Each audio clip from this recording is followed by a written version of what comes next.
God Lances have a history of wreaking havoc on this game, and I'm curious what you guys think if this one will do the same.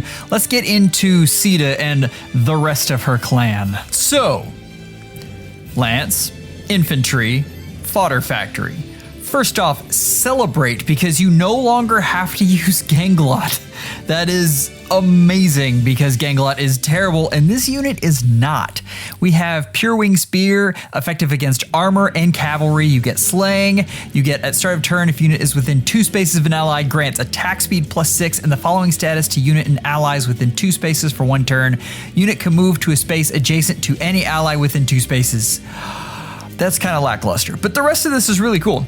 If unit is within 3 spaces of an ally, grants bonus to units attack speed defense res during combat equals number of allies within 3 spaces of unit times 3 plus 5 max 14.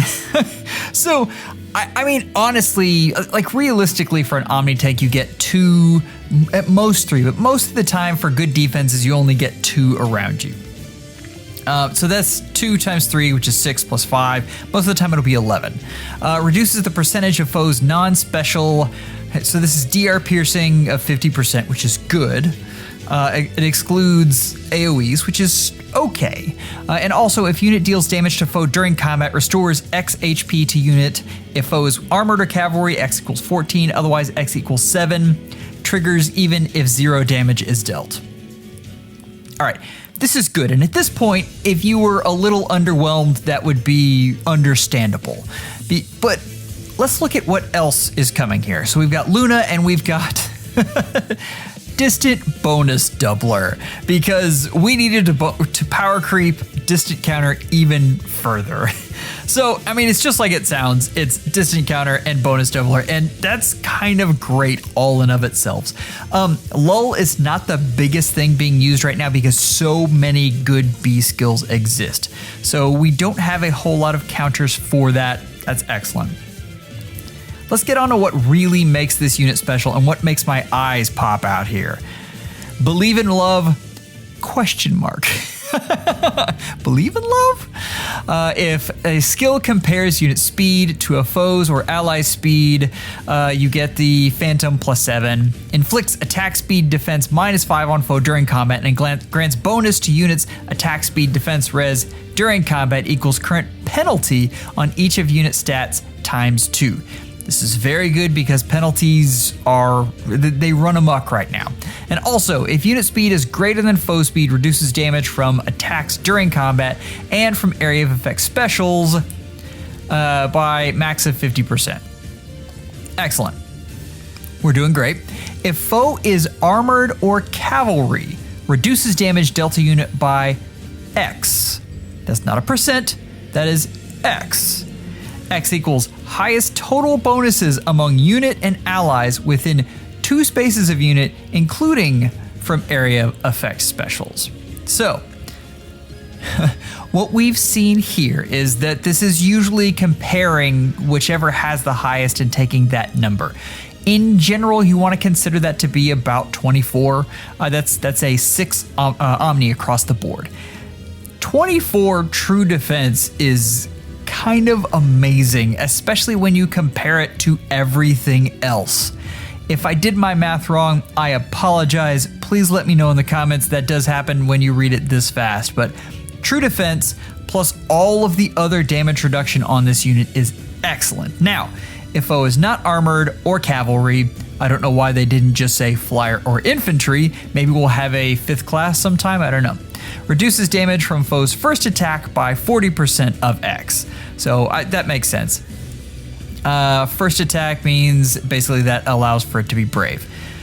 That's really, really good. This is an excellent B skill and will really help her fit into that God Lance role.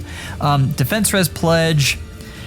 I would say that you want attack speed pledge more, but I've been telling you guys, I really do believe that the speed meta is going by the wayside. And you look at the major nukes we have right now in Sanaki and Leon, and neither of them have speed. It's a less important thing right now.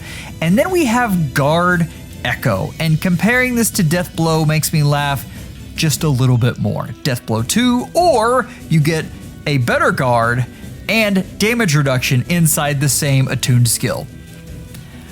All in all, this is a great unit. It has amazing fodder, and I mean, Caeda fans are going to be very happy with this. Does this bring back omnitanks? We'll talk about that in a bit, but I do think this unit can survive Lyon. And that's going to be the big thing. What I've been seeing lately is what you have to have is that healing. That is the counter to burn damage, is to keep the healing coming. The 7 that she gets, because that unit is a cavalry, plus the, and let's go back real quick and just make sure I got that number right, plus whatever you can get her, and be that Hortensia or Gatekeeper. I'm sorry, that's 14. So if you add 14 to whatever Gatekeeper or whoever else can give you, that really is a nice chunk and can keep this unit alive along with all of the other damage reduction going on. This is a great unit. IS, you are killing me. Why? This has more impact on the meta than you even know. This is another colorless demote, and colorless is already terrible to summon on. Like, it might be the worst color since the very beginning, where they just, like the very beginning of the game, they flooded the unit with god swords and made red impossible to summon on. This is almost as bad. Like, this is absolutely ridiculous, and I can't believe we're getting another colorless demote. Sunlight Plus is fine, but I mean, we've seen it before, and the rest of this is okay. I mean, speed res finish, okay. We do like speed res finish. That's great. Give us the finish skills in the standard pool, please. This unit is still gonna struggle to be anything but fodder, and even then, summoners, I don't know. This one's tough. Here we go with another colorless mage, and we don't get these very often, so this is interesting, and an interesting unit, kind of a hybrid, and that is, I mean, we've been seeing that a lot. So what we've got here is Light Burst Tome. We've got Slaying. At start of turn, if unit's HP is greater than 25%, grants attack speed +6, and a unit cannot be slowed by terrain to unit and allies within 2 spaces or unit for 1 turn. We've seen how good this is on Caeda and Lind. On this unit, it's less. The units that love this the most are cavalry. Not so much infantry. We have seen units lately that have taken advantage of this, like a green. So, I mean, they exist. So let's keep going. At start of combat, if unit's HP is greater than 25%, and if unit's attack can trigger unit special, grants special cooldown count -1 to unit before unit's first attack during combat. So this is the anti-scowl effect that we've seen actually quite a bit lately. So it's very good. At start of combat, if unit's HP is greater than 25%, inflicts attack speed res -X on foe during combat. X equals 16 minus foe's max special cooldown count value times 2, minimum 8. Whew. Okay, so if foe does not have a special, it's 8. At start of combat, if unit's HP is greater than 25%, reduces damage from foe's first attack by 30%, and unit's next attack deals damage equals total damage reduced, and restores 7 HP to unit after combat. It's a built-in ice mirror, which we've seen is very good, especially in combination with the damage reduction. That keeping this unit alive long enough to then fire back is a great thing to have. I will say it's a little bit tough because piercing exists everywhere right now. But we're not done. We have Ignis. This will be a high defense unit. And then we have Close Counter Bonus Doubler. It's been a long time since we had a power crept close counter, and I like this a lot. There are some real interesting uses for this. If you think of someone like Duo Asker, would probably love this. And stuff like that, the really bulky ones, like Emir's probably another one. So keep that in mind for those units. This is interesting, and it's interesting to see what's to come as they continue to add effects on to Distant Counter. We have attack res tempo for, we know how great this is. This is one of the best B skills you can have for an infantry nuke. The tempo plus the piercing is an excellent combination. Ascended heroes do exist! Rejoice, all of you who want florets. So, how good is the unit though? And this is Merric on a horse. All right. We've seen some fantastic green tome calves lately. We have Tender Excalibur with armor effectiveness, which is good. We get Slaying. At start of combat, if unit's HP is greater than 25%, grants Omni plus 5 to unit, grants attack speed plus X to unit, X equals 9, minus 3 times number of allies with HP is less than 40%, minimum 0. Okay, so we're getting a lot of attack and speed. Neutralizes effects that guaranteed foes follow up, and basically we get full no follow up there. We also get damage reduction of 30%, which is nice. That includes Brave. And also, if units attack can trigger unit special, grants special cooldown count -1 to unit before unit's first attack, and special cooldown count -1 to unit before unit's first follow-up attack during combat. So that means if you look at Sacred Wind, he's going to be able to proc Sacred Wind every time he hits in a single combat, assuming that he hits twice, but that's normally the case. So hit once with Sacred Wind, hit twice with Sacred Wind, and Sacred Wind is boost damage by 40% of unit speed, which he's going to have a lot of, and neutralizes foes, reduce damage by X% effect from non-special skills. That is full piercing, which is excellent. After combat, if unit special triggered, restores 20 HP to unit and allies. This is an excellent Pawns of Loki unit, just absolutely fantastic. Lastly, this grants Canto 1 to unit for 1 turn. We have true damage, piercing, healing, and Canto out of a special. Wow.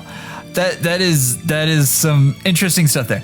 This is all really good though. I mean, this unit's going to be able to hit twice with Sacred Wind if they outspeed, and they should. I mean, this is going to be a very screaming fast unit. So I like this. This is good. We get Remote Spiro, which has damage reduction. Then we have Seal Speed Res 3, which is... it's okay. It's more in that seal range. You're gonna want Desperation on this unit, period. Like, that is, having this unit hit twice in a row gives you a much higher likelihood that you're going to kill whatever unit you have, and there's so much piercing out there. I want you to think about this unit going up against the Byleths and having them smack him back. He's not going to survive a hit. So he's going to need to get both of those off quickly, and Desperation is your friend, and we keep seeing this be good on nukes. It's probably going to be a skill you want to bank on one of your fodder banks if you have them. Inside attack speed, one of the best C skills you can get for nukes. This is no exception. This is excellent. And of course, you get a floret. All in all, this is a really good unit in the speedy nuke category. Doesn't have burn damage, but you could have burn damage if you put it in the B skill. So keep that in mind in case you don't want to do Desperation. That is an either or, and you'll have to do the sims to figure out which targets you want to be able to go after. So where do these units rank? And we've been back and forth in the Discord on Altina and Legendary Marth. I have Altina in front of Marth, but really that's, we've talked about it, that is a 1A, 1B situation. It depends on who you have. But I give Altina just a bit of an edge because she's blessable, so you can use her every time.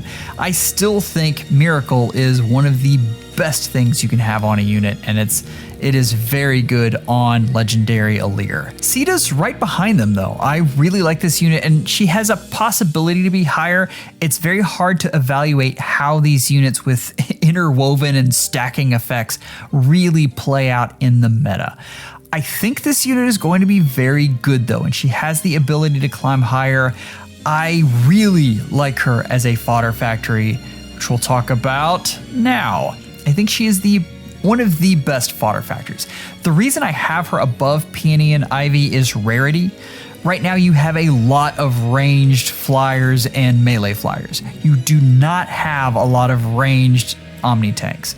Ranged infantry units just don't. You have Ganglot, and Ganglot's terrible. So you have the choice between an absolutely horrible fodder factory or one that's really usable and has some amazing skills that she can hand out, as well as the Attuned Guard.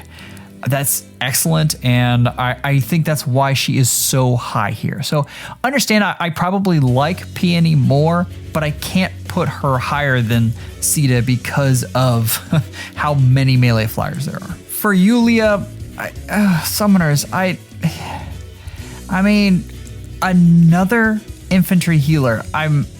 Come on, IS. Give us better than this. Seriously. Okay, ranged nukes, and this is kind of an interesting one. I want you to remember, I know this looks like they're rated low, but we've gotten some amazing ranged nukes, and so it's hard to put them up as high as Legendary Camilla. I've got Merric over Legendary Crom right now. Understand that Legendary Crom has some other things that he brings that makes him amazing, but I've also got him over Yunaka, and the reason is I think he outspeeds her in that same role and gets piercing. He's a very good unit. It's possible that I'm even underrating him. We'll have to get him into the tests. Again, these units now have so many interlocking pieces that gets tough. I do think Arlen is going to stay there in tier 3. He's interesting. He's definitely a lot of fun, but I'm not sure that I would put him any higher than that. I do like the creativity, like keep it up, IS. Please give us interesting units, but I don't think he really holds up to some of the other things that are in the meta right now. If you're interested in other units that have kind of been lost in the meta, I just put out a video on Alphonse that was so much fun. Absolutely loved that, and thank you for all the kind words on that video. Go check it out if you haven't. Members, you are absolutely amazing. Take care and schedule an appointment with your FEHologist real soon.